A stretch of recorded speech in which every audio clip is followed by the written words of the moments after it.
CMR shopping mall మన BHEL circle లో మార్చి 20న energetic star Ram Pothineni గారిచే గొప్ప ప్రారంభం.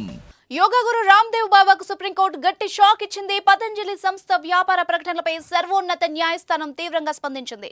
ప్రకటనలతో ప్రజల్ని తప్పుదోవ పట్టిస్తున్నారని పేర్కొంటూ బాబా రామ్దేవ్ కు షోకాజ్ నోటీసులు జారీ చేసింది. న్యాయస్థానం ముందు విచారణకు హాజరు కావాలని ఆయన్ను ఆదేశించింది. పతంజలి ఆయుర్వేదం, ఆ సంస్థ ఎండీ ఆచార్య బాలకృష్ణన్ ధిక్కార చర్యలపై అఫిడవిట్ దాఖలు చేయనందుకు పరిణామాలు తీవ్రంగా ఉంటాయని పేర్కొంది. యోగా గురువు రామ్దేవ్, బాలకృష్ణన్లు తమ ముందు హాజరు కావాలని, కంపెనీ ఉత్పత్తుల ప్రకటనలు, వాటి ఔషధ ప్రభావానికి సంబంధించిన ధిక్కార చర్యలపై స్పందించాలని సుప్రీంకోర్టు స్పష్టం చేసింది.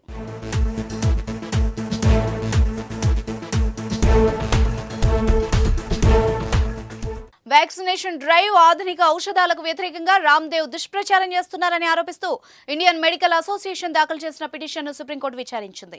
ఈ సందర్భంగా పతంజలి వ్యవస్థాపకుడిపై తీవ్ర అసహనం వ్యక్తం చేసింది. నవంబర్ 2023లో పతంజలి ఆయుర్వేదిక్ తన ప్రకటనలతో తప్పుడు వాదనలు చేయడంపై సుప్రీంకోర్టు అభ్యంతరం వ్యక్తం చేసింది.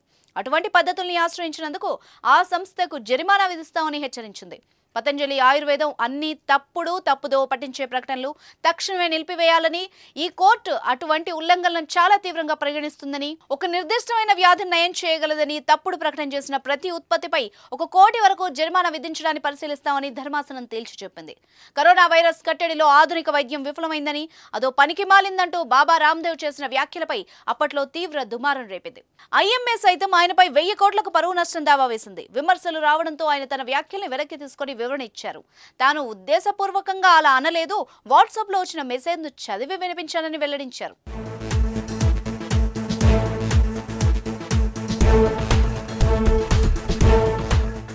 సుమన్ టీవీలో మీ పర్సనల్ అండ్ బిజినెస్ ప్రమోషన్స్ కోసం కింది నెంబర్కి కాంటాక్ట్ చేయండి.